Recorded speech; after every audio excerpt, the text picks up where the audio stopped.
शीर्षो online classes की YouTube channel पर आप सभी का स्वागत है। और आज की क्लास में हम यहाँ पर क्लास 12 फिजिक्स एक बेहतरीन टॉपिक को लेकर के चल रहे हैं। टॉपिक रहेगा आप सभी की स्क्रीन पर दोस्तों। यहाँ पर किरचॉफ का नियम क्या है। किरचॉफ का नियम बहुत बार एग्जाम में पूछा जाता है। किरचॉफ के कितने नियम होते हैं, ठीक है ना। प्रथम नियम को किस नाम से जाना जाता है, साथ ही साथ द्वितीय नियम को और अन्य किस नाम से जाना जाता है। तो आइए आज की इस क्लास में आपको सारी बातें, सारी फैक्ट, जो भी डीप में क्वेश्चन पूछे जाते हैं, उन सारी तथ्यों को आपको यहाँ पर समझाने का हमारा एक सिलसिला रहेगा। और अभी तक आपने हमारे YouTube चैनल को सब्सक्राइब नहीं किया है तो एक बार चैनल को सब्सक्राइब जरूर कर लें, जिससे कि आने वाली क्लासेस का आगामी नोटिफिकेशन आप सभी को समय पर मिल सके। तो चलिए आज हम जानते हैं यहाँ पर कि किरचॉफ का नियम क्या है।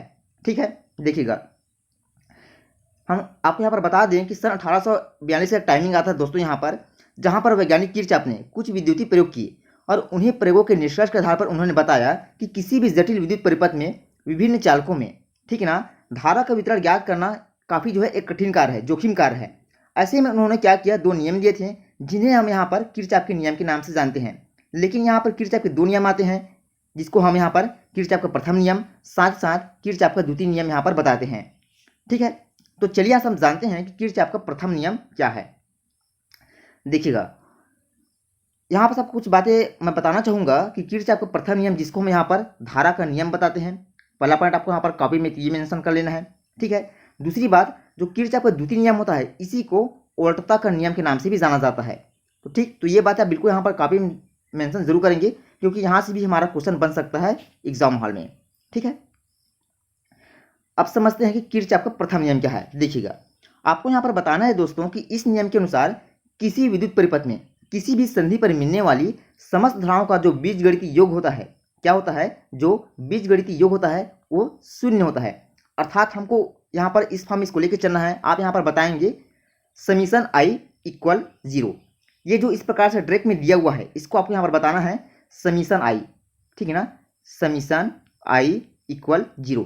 तो आपको यहाँ पर समझना है कि इस नियम के अनुसार किसी विद्युत परिपथ में किसी भी संधि पर मिलने वाली जो धाराएं होती है, इनका बीजगणितीय योग हमेशा शून्य होता है। तो ये था हमारा किरचॉफ का यहाँ पर प्रथम नियम। तो आइए इसको हम इस फिगर के माध्यम से अब अच्छे से समझें। देखिएगा, आपको यहाँ पर बताया है, मैंने क्या बताया यहाँ पर कि किसी भी संधि पर, मान लीजिए ये हमारा एक संधि हो गया, क्या हो गया, एक संधि हो गया यहाँ पर। तो यहाँ पर जितनी भी धाराएं मिल रही है, देखिए यहाँ पर, देखिए आप काउंट करेंगे, एक हो गया हमारा यहाँ पर I1 धाराएं, दूसरा I2, तीसरा I3, चौथा I4 और ये हमारा I5। टोटल हमने यहाँ पर जो है 5 धाराएं काउंट की हैं। तो यहाँ पर आपको ध्यान में रखना है, जो एरो का यहाँ पर आप निशान देख रहे हैं, ठीक है ना, इसमें कौन कौन सी धारा जो है संधि पर मिल रही है और कौन कौन सी धाराएं जो है संधि से दूर जा रही है। तो हमने यहाँ पर नोटिस किया कि जो हमारा I1 धाराएं हैं, ये देखिए, ये क्या है, ये संधि पर इस प्रकार से मिल रही है। I2 धारा भी संधि पर मिल रही है, ठीक है। यहाँ पर हमने जो I4 धारा है, ये भी क्या है, संधि पर मिलते हुए दिखा है। लेकिन हमने यहाँ पर ध्यान दिया कि जो हमारा I3 धारा है, साथ ही साथ हमारा जो I5 धारा है, ये क्या है, संधि से दूर जा रहे हैं। ठीक, तो आपको यहाँ पर ध्यान रखना है ये सारी चीज़ों को, और साथ में इसके डेफिनेशन को आपको अच्छे से ध्यान रख लेना है। परिभाषा में आप यहाँ पर क्या बताएंगे कि किसी भी संधि पर मिलने वाली समस्त धाराओं का बीजगणितीय योग क्या होता है, शून्य होता है। ठीक, यही हमारा यहाँ पर किरचॉफ का प्रथम नियम होता है। अब देखिएगा, यहाँ भी आपको कुछ समझना है कि इसमें जो है संधि की ओर मिलने वाली जो धाराएं होती है, इसको हम यहाँ पर जो है धनात्मक से यहाँ पर हम डिनोट करेंगे। ये हमारा क्या होगा, धनात्मक मतलब पॉजिटिव रहेगा। तथा संधि से दूर जाने वाली जो धाराएं होंगी दोस्तों, इसको हम यहाँ पर ऋणात्मक के रूप में यहाँ पर प्रेजेंट करेंगे, नेगेटिव यहाँ पर बताएंगे, ठीक है ना। तो इसी को हमने यहाँ पर इस फॉर्म में ले रखा है। देखिएगा, यहाँ पर हमको बताना है I2 हमारा धारा क्या हो जाएगा यहाँ पर, क्योंकि जो है संधि की ओर मिल रहा है, इस नाम से यहाँ पर प्लस में रहेगा।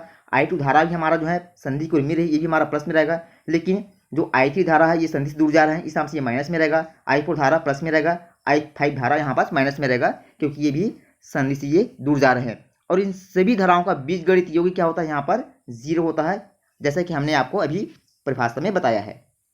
कंफर्म यहाँ तक। अब उसी को हमको यहाँ पर इस फॉर्म में यहाँ पर लेके चलना है।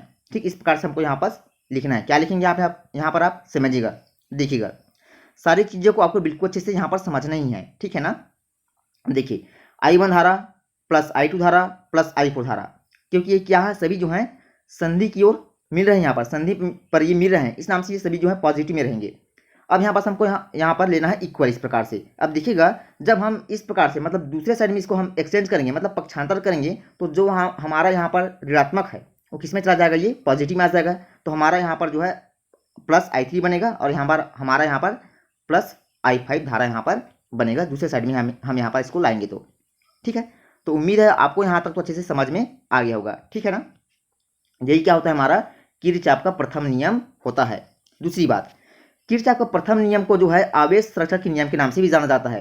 तो इसको भी आप यहाँ पर जो है डबल स्टार कॉपी में मेंशन जरूर कर लेंगे, ठीक है ना। पूछा जाता है क्वेश्चन में ऐसा ही कि किरचॉफ का प्रथम नियम, इसको आवेश के संरक्षण के नियम पर ये आधारित है, इसको इस नाम से जाना भी जाता है, ठीक। और इसी को जो है धारा के नियम के नाम से भी जाना जाता है, मतलब धारा नियम भी आप यहाँ पर बताएंगे किरचॉफ के प्रथम नियम को। साथ ही साथ संधि के नियम के नाम से भी इसको जाना जाता है, किरचॉफ के प्रथम नियम को। तो 2 क्वेश्चन आपका यहाँ से तैयार हो गए, ठीक है ना। ऑब्जेक्टिव में ये सारी बातें हो सकती, पूछ सके एग्जाम हॉल में। चलिए अब जानते हैं यहाँ पर हम कि किरचॉफ का द्वितीय नियम क्या है, यहाँ पर किरचॉफ सेकंड लॉ, ठीक है। देखिएगा ये थोड़ा सा किरचॉफ का जो द्वितीय नियम है थोड़ा सा ये टफ है, जटिल थोड़ा सा। देखिए हम आपको यहाँ पर अच्छे से बताएंगे, समझ में आपको अच्छे से यहाँ पर आएगा जरूर। देखिएगा इस नियम के अनुसार किसी परिपथ में प्रत्येक बंद पाश या लूप के विभिन्न खंडों में बहने वाली धाराएं तथा संगत प्रतिरोधों के गुणनफल का बीजगणित योग इस पास में या लूप में लगने वाले टोटल जो है विद्युत वाहक बल, ठीक है ना, जिसको हम यहाँ पर शॉर्ट में EMF बताते हैं, मतलब इलेक्ट्रोमोटिव फोर्स बताते हैं इसको इंग्लिश में, विद्युत वाहक बल को। इनका जो है बीजगणित योग क्या होता है, बराबर होता है, ठीक। आपको ये बात अच्छे से यहाँ पर ध्यान रखना है, क्योंकि यही सारी चीज़ें आपको जो है एग्जाम सेंटर में लिखना होता है। आप यहाँ पर क्या बताएंगे, देखिए मैं आपको बता दूं यहाँ पर कि जो किरचॉफ का द्वितीय नियम होता है दोस्तों, ये जो है बंद परिपथ पे लागू होता है, लेकिन जो किरचॉफ का प्रथम नियम होता है वो खुले परिपथ पे लागू होता है। तो आप ये बात यहाँ पर बिल्कुल अच्छे से सुनिश्चित कर लें, किरचॉफ का प्रथम नियम मतलब खुला परिपथ, किरचॉफ का द्वितीय नियम मतलब बंद परिपथ, ठीक है ना। तो यहाँ से देखिएगा मैंने आपको बताया अभी कि किसी परिपथ में प्रत्येक बंद पाश, ठीक है ना, बंद परिपथ या फिर बंद पाश या फिर लूप, आप यहाँ पास कोई भी शब्द ले सकते हैं, बंद पाश भी या फिर लूप भी, ठीक है, या बंद परिपथ भी, कि विभिन्न खंड में बहने वाली जो धाराएं होती है तथा इनका संगत का मतलब जो साथ में होता है ना, संगत प्रतिरोधों के गुणनफल का बीजगणित योग, ठीक है, उसमें प्रवाहित होने वाली विद्युत वाहक बल के बीजगणित योग की ये बराबर होता है। अब देखिएगा मैं आपको यहाँ पर बताता हूँ, चलिए आगे यहाँ से आपको अच्छे से यहाँ पर समझ में आएगा। देखिए आपको इस फिगर में यहाँ पर ध्यान रखना है, ध्यान देना है यहाँ पर आप सभी को। ये क्या हो गया, हमारा एक बंद परिपथ हो गया। आपको यहाँ से नाम ले लेना है, यहाँ पर ये हमारा A हो गया, ये हमारा यहाँ पर B ले लेंगे, फिर हो जाएगा C, फिर ये हो जाएगा हमारा D, फिर हो जाएगा हमारा यहाँ पर E, उसके बाद हमारा ये एक। टोटल यहाँ से हमने जो है 2 बंद परिपथ यहाँ पर तैयार किए हैं। आप यहाँ पर लिखेंगे ABCD, इस प्रकार से एक हमारा यहाँ पर क्या बन गया, एक बंद परिपथ बन गया। अब जो दूसरा बंद परिपथ तैयार हुआ वो हमारा बनेगा यहाँ पर CD और EF, ठीक। तो सबसे पहले हम यहाँ पर बंद परिपथ ABCD को यहाँ पर समझ लेते हैं, मतलब ये वाला जो देख रहे हैं आप ऊपर में, इस प्रकार से इसको हम यहाँ पर समझ लेते हैं। इसका नाम मैंने आपको बताया है ABCD करके, पहले इसको यहाँ पर हम समझते हैं। देखिएगा इसमें क्या होता है, बंद परिपथ ABCD में, इसमें हमको यहाँ पर जो है I1 धारा यहाँ पर लेके चलना है, दूसरा हमारा यहाँ पास रहेगा I2 धारा यहाँ पर। लेकिन आपको यहाँ पर ध्यान देना दोस्तों कि यहाँ पर जो है धारा जो है विपरीत है, यहाँ पर क्या है, यहाँ पर ये विपरीत है, ये भी इस डायरेक्शन में प्रवाहित हो रहा है और ये भी जो है इस डायरेक्शन में ये प्रवाहित हो रहा है, ठीक। आपको यहाँ पर ध्यान में ये भी रखना है कि जब धाराएं जो है विपरीत डायरेक्शन में प्रवाहित होती है तो उसके लिए ऋणात्मक चिन्ह हमेशा लिया जाता है, ठीक। अब देखिए यहाँ पर ये जो हमारा I1 धारा है, इसका विद्युत वाहक बल हमने यहाँ पर E1 यहाँ पर डिनोट किए हैं। दूसरा इसका संगत प्रतिरोध कैसा है, तो संगत प्रतिरोध इसका रहेगा यहाँ पर R1, संगत विद्युत वाहक बल रहेगा यहाँ पर E1। इसमें देखिए I2 धारा में इसका जो है संगत विद्युत वाहक बल रहेगा E2 और संगत प्रतिरोध यहाँ पर रहेगा R2, ठीक है। अब यदि हम यहाँ पर दूसरे यहाँ पर बंद परिपथ की बात करें, दूसरा बंद परिपथ हमारा यहाँ से लेकर यहाँ तक बना था, मतलब CDE और यहाँ पर F, इस प्रकार से। तो देखिएगा हमारा जो यहाँ पर I1 धारा है ना, और साथ में हमारा जो I2 यहाँ पर धारा है, ये दोनों यहाँ पर क्या हो जाएंगे, इस प्रकार से ये मिलेंगे, I1 धारा प्लस हमारा I2 धारा, इस प्रकार से ये, ठीक है ना। और इसमें हमारा प्रतिरोध कितना है, इसमें हमारा प्रतिरोध रहेगा यहाँ पर R3, और इसका जो विद्युत वाहक बल रहेगा हमारा यहाँ पर रहेगा E2 को यहाँ पर हम प्रेजेंट करेंगे, क्योंकि इसमें हमारा जो है E3 तो नहीं है यहाँ पर ना, दो यहाँ पर विद्युत वाहक बल है, तो E2 हमारा यहाँ पर क्या रहेगा, दूसरे बंद परिपथ के लिए हमारा E2 यहाँ पर विद्युत वाहक बल यहाँ पर रहेगा, ठीक। तो इन्हीं सारी चीज़ों को आपको यहाँ पर समझना है। अब बढ़ते हैं इसके कुछ और बेसिक पॉइंट की तरफ। देखिएगा समझिएगा यहाँ से इस नियम को लगाते समय धारा की दिशा में चलने वाला धारा तथा संगत प्रतिरोध का गुणनफल क्या होता है दोस्तों, यहाँ पर धनात्मक होते हैं, हम इसको धनात्मक ले सकते हैं, तथा धारा की विपरीत दिशा में चलने पर इसको हम यहाँ पर ऋणात्मक बताएंगे। मैंने आपको बताया था अभी जस्ट इसके बारे में, ठीक है।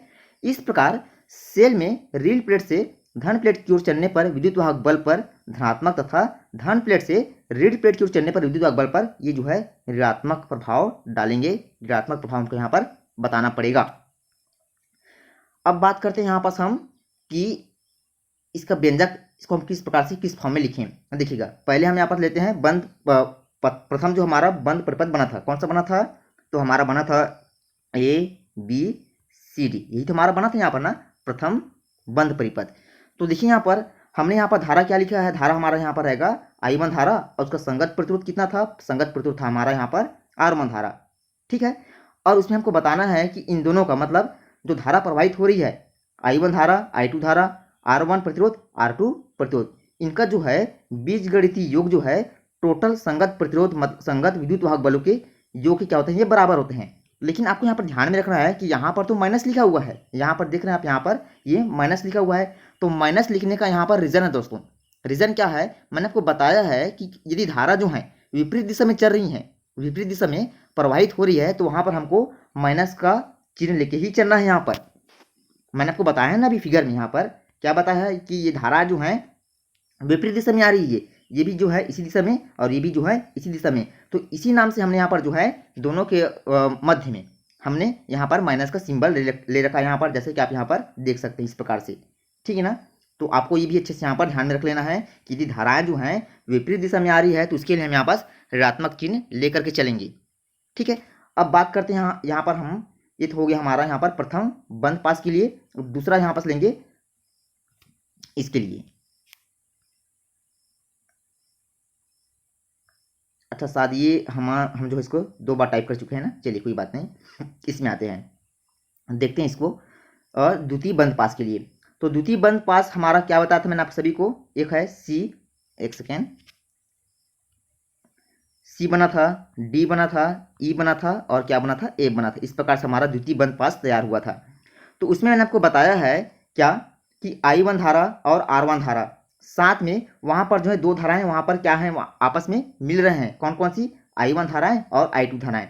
और वहाँ पर प्रतिरोध कितना था, तो प्रतिरोध मैंने बताया था R3 धाराएं वहाँ पर, ठीक है ना। और वहाँ पर विद्युत वाहक बल सिर्फ एक ही था, E2। देखिए मैं आपको यहाँ पर बता दूँ, चलिए फिगर की तरफ बढ़ते हैं। यहाँ पे देखिएगा हमारा यहाँ से यहाँ तक जो है इस प्रकार से यदि हम यहाँ पर लेके चले, ध्यान में रखें, तो हमने आपको बताया है ये हमारा CDEF हमारा एक द्वितीय बंद परिपथ तैयार होता है, ठीक है ना। जिसमें हमने यहाँ पर जो है I2 धारा, अब इसका संगत प्रतिरोध कितना है, तो संगत प्रतिरोध हमारा यहाँ पर E2 रहेगा, यही तो रहेगा ना यहाँ पर, है ना। और यहाँ पर हमारा जो है संगत ये हमारा विद्युत वाहक बल रहेगा ना, संगत विद्युत वाहक बल, और संगत प्रतिरोध हमारा ये है R3 प्रतिरोध, ठीक। तो इसमें जो है 2 धाराएं मिल रही हैं, कौन कौन सी धाराएं, एक है हमारा I1 धाराएं और ये I2 धाराएं। तो इसी प्रकार हमने यहाँ पर जो है आपको बताया है, इस प्रकार से इसको हमको यहाँ पर लिख के चलना है, ठीक। क्योंकि इन दोनों धाराओं का जो है बीजगणित योग कैसा होता है आप देख सकते हैं, यहाँ पर इस प्रकार से बराबर होते हैं, ठीक है। चलिए, तो उम्मीद है आप सभी को आज की क्लास हमारी ओर से बहुत अच्छी लगी होगी और आप सभी को अच्छे से समझ में आया भी होगा, और नहीं भी आया है तो प्लीज़ अपने कमेंट्स ज़रूर बताएं। मैं कोशिश करूंगा कि हर सिचुएशन में भी आप सभी को अच्छे से अच्छे यहाँ पास एक्सप्लेसन कर सकूं। सो लव यू गाइस, तब तक के लिए जय हिंद, और अधिक से अधिक हमारे इस यूट्यूब चैनल को सब्सक्राइब करें, लाइक करें, शेयर ज़रूर करें, और हमारे इस यूट्यूब चैनल परिवार का एक हिस्सा सदस्य ज़रूर बने। तब तक के लिए जय हिंद, वंदे मातरम।